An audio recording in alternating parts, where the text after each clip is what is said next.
नमस्कार बुलेटिन 'ਚ स्वागत। मैं ਹਾਂ ਕੁਸਮ ਸੋਨੀਆ। ਪਹਿਲਾਂ ਇੱਕ ਨਜ਼ਰ ਚੁਣਵੀਆਂ ਖਬਰਾਂ ਤੇ।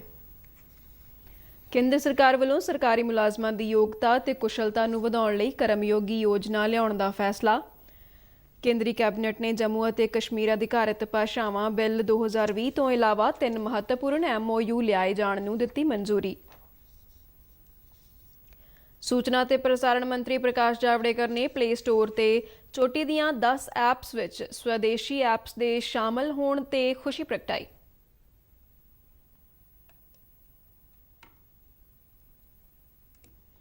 चौदह सितंबर तो 1 अक्तूबर तक चलण वाले संसद के मॉनसून इजलास दियां तैयारियां जोरां ते। कोविड महामारी करके इस बार मानसून सैशन दौरान प्रश्नकाल ते सिफर काल नहीं होणगे ते निजी मैंबर बिल नहीं लाए जाणगे। दोवें सदनां दीयां बैठकां शनिवार ते ऐतवार नूं भी होणगीआं। लोक सभा ते राज सभा दीयां बैठकां 2 ਵੱਖ-ਵੱਖ शिफ्टां विच होणगीआं। ਭਾਰਤ ਅਤੇ ਚੀਨ ਵਿਚਾਲੇ ਪੂਰਬੀ ਲੱਦਾਖ 'ਚ ਤਣਾਅ ਘਟਾਉਣ ਲਈ ਬ੍ਰਿਗੇਡ ਪੱਧਰ ਦੀ ਗੱਲਬਾਤ ਜਾਰੀ। ਰੱਖਿਆ ਮੰਤਰੀ ਰਾਜਨਾਥ ਸਿੰਘ ਨੇ ਉੱਚ ਪੱਧਰੀ ਮੀਟਿੰਗ ਦੌਰਾਨ ਸਥਿਤੀ ਦੀ ਕੀਤੀ ਸਮੀਖਿਆ। ਰੱਖਿਆ ਮੰਤਰੀ ਰਾਜਨਾਥ ਸਿੰਘ 3 ਦਿਨਾਂ ਰੂਸ ਯਾਤਰਾ ਤੇ ਮਾਸਕੋ ਲਈ ਰਵਾਨਾ। देश विच कोविड-19 तो ठीक होने की दर 77% ਦੀ ਨੇੜੇ पहुंची। केंद्र सरकार ने पंजाब हरियाणा समेत देश के कई सूबਿਆਂ 'ਚ एकीकृत कोल्ड स्टोर सहूलतां ਅਤੇ आधुनिक मुढ़ले ढांचे के विकास ਲਈ प्रधानमंत्री किसान संपदा योजना तहत 27 प्रोजैक्टां ਨੂੰ मंजूरी ਦਿੱਤੀ। इन्हां प्रोजैक्टां नाल 16,000 ਤੋਂ ਵੱਧ ਲੋਕਾਂ ਨੂੰ ਸਿੱਧੇ ਜਾਂ ਅਸਿੱਧੇ ਤੌਰ ਤੇ ਰੋਜ਼ਗਾਰ ਮਿਲੇਗਾ। 2,57,000 ਤੋਂ ਵੱਧ ਕਿਸਾਨਾਂ ਨੂੰ ਇਸ ਦਾ ਲਾਭ ਪੁੱਜਣ ਦੀ ਸੰਭਾਵਨਾ।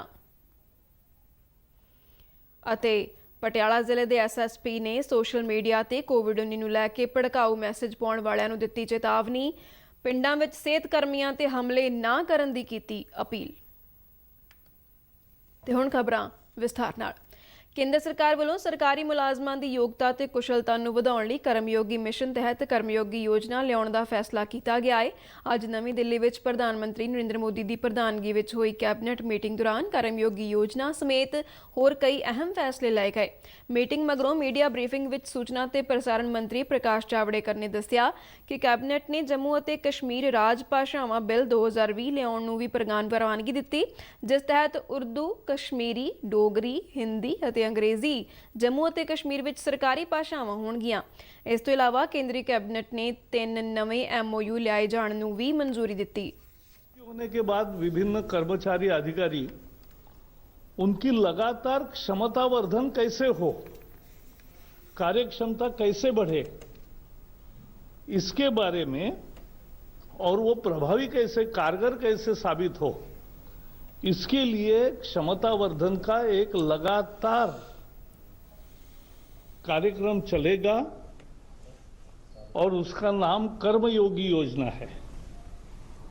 तो ये एक बेहद ही महत्वपूर्ण सुधार है और 21वें सदी का सरकार के मानव संसाधन का सुधार का एक बहुत बड़ा ये सुधार कहला जाएगा और लोगों की अपेक्षाओं पर खरे उतरने वाले अधिकारी तैयार करना इसका मूल मकसद है। We have decided to introduce in parliament Jammu and Kashmir official languages bill 2020 in which 5 languages Urdu, Kashmiri, Dogri, Hindi and English will be the official languages. This has been done based on the demand by the people.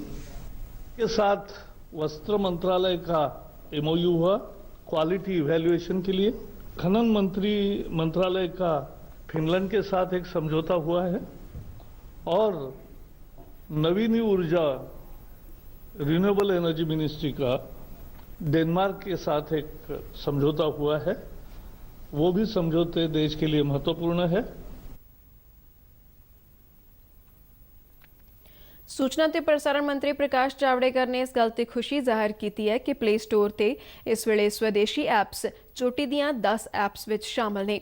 ਆਪਣੇ tweet ਵਿੱਚ ਅੱਜ ਜਾਵੜੇਕਰ ਨੇ ਕਿਹਾ ਕਿ ਪ੍ਰਧਾਨ ਮੰਤਰੀ ਨਰਿੰਦਰ ਮੋਦੀ ਨੇ ਆਪਣੇ ਪਿਛਲੇ ਮਨ ਕੀ ਬਾਤ ਪ੍ਰੋਗਰਾਮ ਵਿੱਚ ਦੇਸ਼ ਦੇ ਨਾਗਰਿਕਾਂ ਨੂੰ ਦੇਸ਼ ਦੇ ਅੰਦਰ ਹੀ ਵਿਕਸਿਤ ਕੀਤੀਆਂ ਐਪਸ ਨੂੰ ਸਮਰਥਨ ਦੇਣ ਦੀ ਅਪੀਲ ਕੀਤੀ ਸੀ ਤਾਂ ਜੋ ਆਤਮ ਨਿਰਭਰ ਭਾਰਤ ਨੂੰ ਹੁਲਾਰਾ ਮਿਲ ਸਕੇ।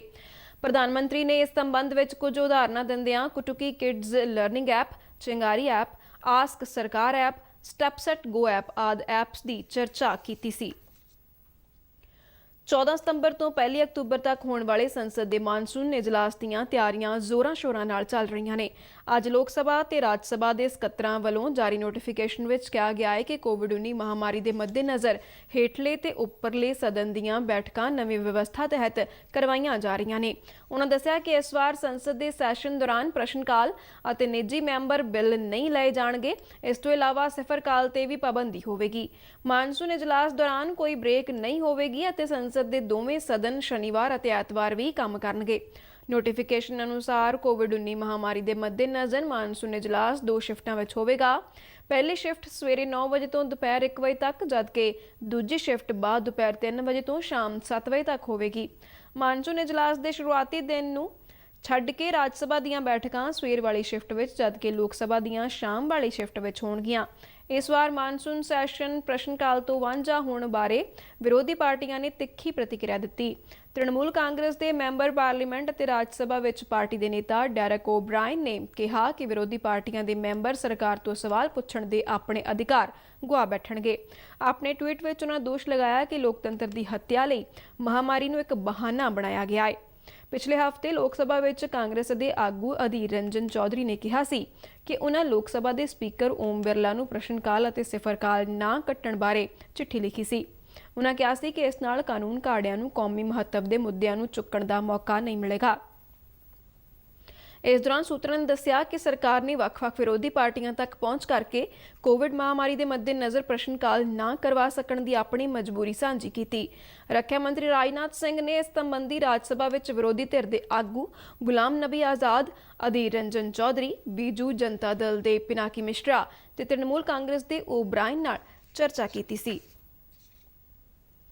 ਰੱਖਿਆ ਮੰਤਰੀ ਰਾਜਨਾਥ ਸਿੰਘ ਨੇ ਵਿਦੇਸ਼ ਮੰਤਰੀ ਐਸ ਜੈਸ਼ੰਕਰ, ਕੌਮੀ ਸੁਰੱਖਿਆ ਸਲਾਹਕਾਰ Ajit Doval, chief of defence staff general Bipin Rawat, ਫੌਜ ਮੁਖੀ ਜਨਰਲ MM ਨਰਵਣੇ ਅਤੇ ਹਵਾਈ ਫੌਜ ਮੁਖੀ air chief marshal Rakesh Kumar Singh Bhadauria ਨਾਲ ਇੱਕ ਹੰਗਾਮੀ ਮੀਟਿੰਗ ਕੀਤੀ। ਇਸ ਮੀਟਿੰਗ ਦੌਰਾਨ ਚੀਨ ਦੀ ਫੌਜ ਵੱਲੋਂ ਦੱਖਣੀ ਪੋਂਗੋਂਗ ਖੇਤਰ 'ਚ ਕੀਤੀਆਂ ਗਈਆਂ ਭੜਕਾਉਣ ਵਾਲੀਆਂ ਹਰਕਤਾਂ ਬਾਰੇ ਚਰਚਾ ਕੀਤੀ ਗਈ। ਇਸ ਦੌਰਾਨ ਇਸ ਇਲਾਕੇ 'ਚ ਆਮ ਵਰਗੀ ਸਥਿਤੀ ਬਰਕਰਾਰ ਰੱਖਣ ਲਈ ਭਾਰਤ ਵੱਲੋਂ ਚੁੱਕੇ ਜਾਣ ਵਾਲੇ ਕਦਮਾਂ ਬਾਰੇ ਵੀ ਚਰਚਾ ਕੀਤੀ ਗਈ।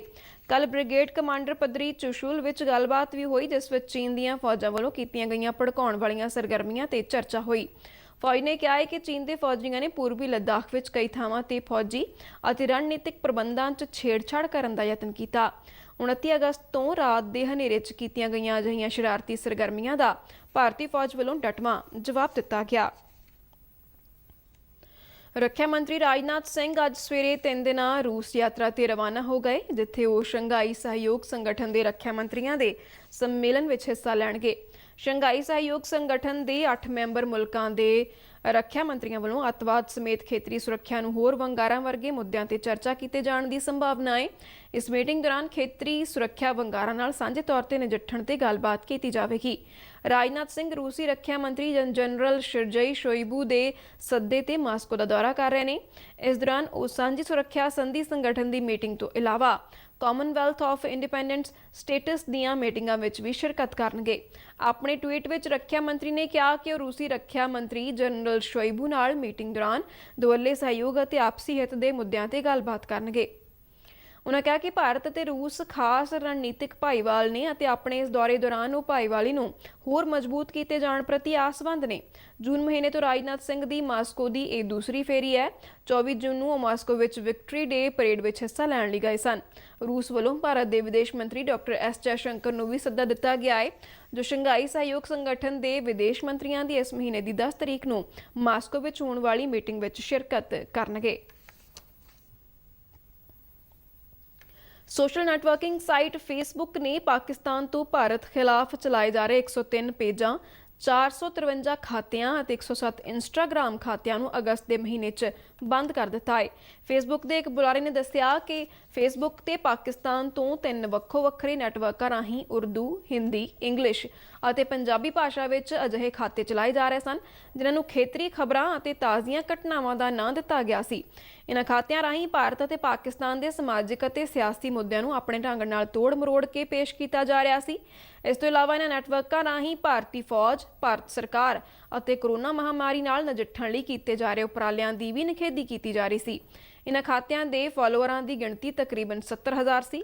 ਇਸ ਤੋਂ ਇਲਾਵਾ ਇਨ੍ਹਾਂ ਗਰੁੱਪਾਂ ਵੱਲੋਂ ਚਲਾਏ ਜਾ ਰਹੇ ਵੱਖੋ-ਵੱਖਰੇ ਪੇਜਾਂ ਨੂੰ ਲੱਖਾਂ ਦੀ ਗਿਣਤੀ 'ਚ ਫਾਲੋ ਕੀਤਾ ਜਾ ਰਿਹਾ ਸੀ।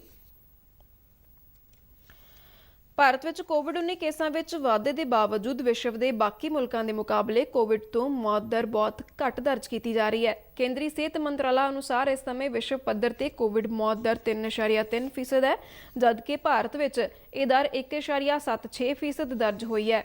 ਭਾਰਤ ਵਿੱਚ 1 ਮਿਲੀਅਨ ਦੀ ਆਬਾਦੀ ਪਿੱਛੇ ਕੋਵਿਡ ਨਾਲ ਮਰਨ ਵਾਲਿਆਂ ਦੀ ਗਿਣਤੀ ਵਿਸ਼ਵ ਵਿੱਚ ਸਭ ਤੋਂ ਘੱਟ ਹੈ। ਕੋਵਿਡ ਕਾਰਨ ਮੌਤ ਦੀ ਔਸਤ ਵਿਸ਼ਵ ਪੱਧਰ ਤੇ 1 ਮਿਲੀਅਨ ਦੀ ਜਨਸੰਖਿਆ ਪਿੱਛੇ 110 ਮੌਤਾਂ ਨੇ, ਜਦਕਿ ਭਾਰਤ ਵਿੱਚ ਕੋਵਿਡ ਮੌਤ ਔਸਤ 1 ਮਿਲੀਅਨ ਜਨਸੰਖਿਆ ਪਿੱਛੇ 48 ਦਰਜ ਕੀਤੀ ਗਈ ਹੈ। ਭਾਰਤ ਦੇ ਮੁਕਾਬਲੇ ਬ੍ਰਾਜ਼ੀਲ ਅਤੇ ਯੂਕੇ ਵਿੱਚ ਕੋਰੋਨਾ ਵਾਇਰਸ ਤੋਂ ਮਰਨ ਵਾਲਿਆਂ ਦਾ ਆંકੜਾ 12 ਤੋਂ 13 ਗੁਣਾ ਵੱਧ ਹੈ। ਇਸ ਦੌਰਾਨ ਭਾਰਤ ਵਿੱਚ ਕੋਰੋਨਾ ਤੋਂ ਠੀਕ ਹੋਣ ਦੀ ਦਰ ਵੀ ਲਗਾਤਾਰ ਵਧ ਰਹੀ ਹੈ, ਜੋ ਇਸ ਸਮੇਂ 77% ਦੇ ਨੇੜੇ ਪੁੱਜ ਗਈ ਹੈ। ਹੁਣ ਤੱਕ ਦੇਸ਼ ਭਰ ਵਿੱਚ 29 ਲੱਖ ਤੋਂ ਵੱਧ ਕੋਰੋਨਾ ਮਰੀਜ਼ ਸਿਹਤਯਾਬ ਹੋ ਕੇ ਘਰੀਂ ਪਰਤ ਚੁੱਕੇ ਨੇ। ਬੀਤੇ 24 ਘੰਟਿਆਂ ਦੌਰਾਨ 62,026 ਕੋਰੋਨਾ ਮਰੀਜ਼ ਸਿਹਤਯਾਬ ਹੋਏ। ਸਿਹਤ ਮੰਤਰਾਲਾ ਨੇ ਦੱਸਿਆ ਕਿ ਜੁਲਾਈ ਦੇ ਪਹਿਲੇ ਹਫ਼ਤੇ ਤੋਂ ਅਗਸਤ ਦੇ ਆਖਰੀ ਹਫ਼ਤੇ ਤੱਕ ਕੋਰੋਨਾ ਤੋਂ ਠੀਕ ਹੋਣ ਵਾਲਿਆਂ ਦੀ ਗਿਣਤੀ ਵਿੱਚ 4 ਗੁਣਾ ਵਾਧਾ ਦਰਜ ਕੀਤਾ ਗਿਆ। ਕੇਂਦਰ ਸਰਕਾਰ ਨੇ ਪੰਜਾਬ, ਹਰਿਆਣਾ ਸਮੇਤ ਦੇਸ਼ ਦੇ ਕਈ ਸੂਬਿਆਂ ਵਿੱਚ ਏਕੀਕ੍ਰਿਤ ਕੋਲਡ ਸਟੋਰੇਜ ਦੀਆਂ ਸਹੂਲਤਾਂ ਦੇ ਆਧੁਨਿਕ ਤੇ ਨਵੇਂ ਮੁੱਢਲੇ ਢਾਂਚੇ ਦੇ ਵਿਕਾਸ ਲਈ ਪ੍ਰਧਾਨ ਮੰਤਰੀ ਸੰਪਦਾ ਯੋਜਨਾ ਤਹਿਤ 744 ਕਰੋੜ ਰੁਪਏ ਦੇ 27 ਪ੍ਰੋਜੈਕਟਾਂ ਨੂੰ ਪ੍ਰਵਾਨਗੀ ਦਿੱਤੀ ਹੈ। ਕੇਂਦਰੀ ਫੂਡ ਪ੍ਰੋਸੈਸਿੰਗ ਅਤੇ ਸਨਅਤ ਮੰਤਰੀ ਹਰਸਿਮਰਤ ਕੌਰ ਬਾਦਲ ਨੇ ਕਿਹਾ ਕਿ ਨਵੇਂ ਏਕੀਕ੍ਰਿਤ ਕੋਲਡ ਚੇਨ ਪ੍ਰੋਜੈਕਟ 16,000 ਤੋਂ ਵੱਧ ਲੋਕਾਂ ਲਈ ਸਿੱਧੇ ਅਤੇ ਅਸਿੱਧੇ ਤੌਰ ਤੇ ਰੋਜ਼ਗਾਰ ਦੇ ਮੌਕੇ ਪੈਦਾ ਕਰਨਗੇ। ਇਸ ਨਾਲ ਤਕਰੀਬਨ 2,57,000 ਕਿਸਾਨਾਂ ਨੂੰ ਲਾਭ ਪੁੱਜੇਗਾ। ਕੇਂਦਰੀ ਮੰਤਰੀ ਨੇ ਕਿਹਾ ਕਿ ਲੋੜੀਂਦਾ ਮੁੱਢਲਾ ਢਾਂਚਾ ਮੁਹੱਈਆ ਕਰਵਾ ਕੇ ਛੇਤੀ ਨਸ਼ਟ ਹੋਣ ਵਾਲੇ ਉਤਪਾਦਾਂ ਦੀ ਬਚਤ ਨਾਲ ਕਿਸਾਨਾਂ ਦੀ ਆਮਦਨ ਵਧਾਉਣ ਵਿੱਚ ਮਦਦ ਮਿਲੇਗੀ। ਇਸ ਨਾਲ ਦੇਸ਼ ਨੂੰ ਫਲ ਤੇ ਸਬਜ਼ੀਆਂ ਦੇ ਖੇਤਰ ਵਿੱਚ ਆਤਮ ਨਿਰਭਰ ਬਣਾਇਆ ਜਾ ਸਕੇਗਾ। ਉਨ੍ਹਾਂ ਕਿਹਾ ਕਿ ਇਹ ਪ੍ਰੋਜੈਕਟ ਜਿੱਥੇ ਖੇਤੀ ਸਪਲਾਈ ਚੇਨ ਨੂੰ ਤਰਤੀਬਬੱਧ ਕਰਨ 'ਚ ਸਹਾਈ ਹੋਣਗੇ, ਉੱਥੇ ਦਿਹਾਤੀ ਇਲਾਕਿਆਂ ਦੇ ਨੌਜਵਾਨਾਂ ਨੂੰ ਰੋਜ਼ਗਾਰ ਦੇ ਨਵੇਂ ਮੌਕੇ ਵੀ ਮਿਲਣਗੇ। ਉਨ੍ਹਾਂ ਦੱਸਿਆ ਕਿ ਦੇਸ਼ ਭਰ ਵਿੱਚ ਮਾਲੀ ਸਹਾਇਤਾ ਨਾਲ 85 ਕੋਲਡ ਚੇਨ ਪ੍ਰੋਜੈਕਟਾਂ ਤੇ ਵਿਚਾਰ ਕੀਤਾ ਜਾ ਰਿਹਾ ਹੈ।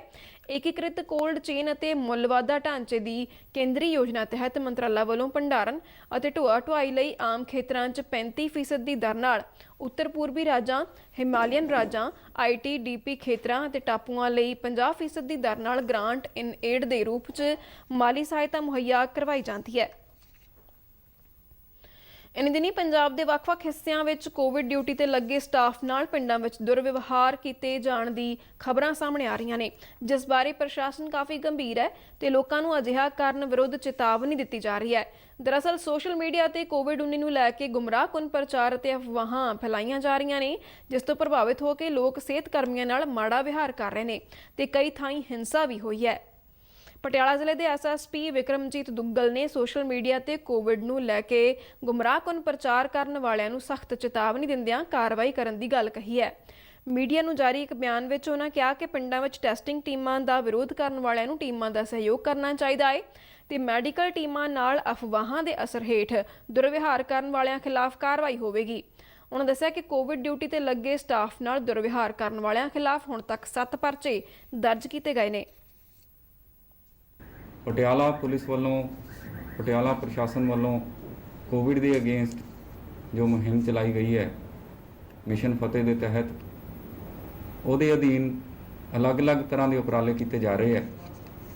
ਪਰ ਪਿਛਲੇ ਕੁਝ ਦਿਨਾਂ ਦੇ ਵਿੱਚ ਦੇਖਿਆ ਗਿਆ ਕਿ ਕਈ ਸ਼ਰਾਰਤੀ ਅਨਸਰਾਂ ਵੱਲੋਂ ਇਸ ਮੁਹਿੰਮ ਦੇ ਅਗੇਂਸਟ ਕਈ ਅਫਵਾਹਾਂ ਵੀ ਫੈਲਾਈਆਂ ਜਾ ਰਹੀਆਂ, ਰੂਮਰ ਮੌਂਗਰਿੰਗ ਕੀਤੀ ਜਾ ਰਹੀ ਹੈਗੀ ਹੈ। ਸੋਸ਼ਲ ਮੀਡੀਆ ਤੇ ਅਲੱਗ-ਅਲੱਗ ਹੈਂਡਲਸ ਤੇ, ਜਿਵੇਂ ਕਿ ਟਵਿੱਟਰ ਹੋ ਗਿਆ, ਭਾਵੇਂ WhatsApp ਹੋ ਗਿਆ, Facebook ਹੋ ਗਿਆ, Instagram ਹੋ ਗਿਆ, ਹੋਰ ਵੀ ਜਿਹੜੇ ਸੋਸ਼ਲ ਮੀਡੀਆ ਦੇ ਪਲੇਟਫਾਰਮ ਹੈ ਉਹਨਾਂ ਤੇ ਇਸ ਤਰ੍ਹਾਂ ਦੀਆਂ ਅਫਵਾਹਾਂ ਫੈਲਾਈਆਂ ਜਾ ਰਹੀਆਂ ਕਿ ਪ੍ਰਸ਼ਾਸਨ ਤੇ ਸਰਕਾਰ ਕੋਵਿਡ ਨੂੰ ਲੈ ਕੇ ਠੀਕ ਤਰੀਕੇ ਨਾਲ ਕੰਮ ਨਹੀਂ ਕਰ ਰਹੀ ਤੇ ਇੱਕ ਇਸ ਦੇ ਨਾਲ ਹੀ ਬੁਲੇਟਿਨ ਦੀ ਸਮਾਪਤੀ। ਆਗਿਆ ਦਿਓ। ਧੰਨਵਾਦ।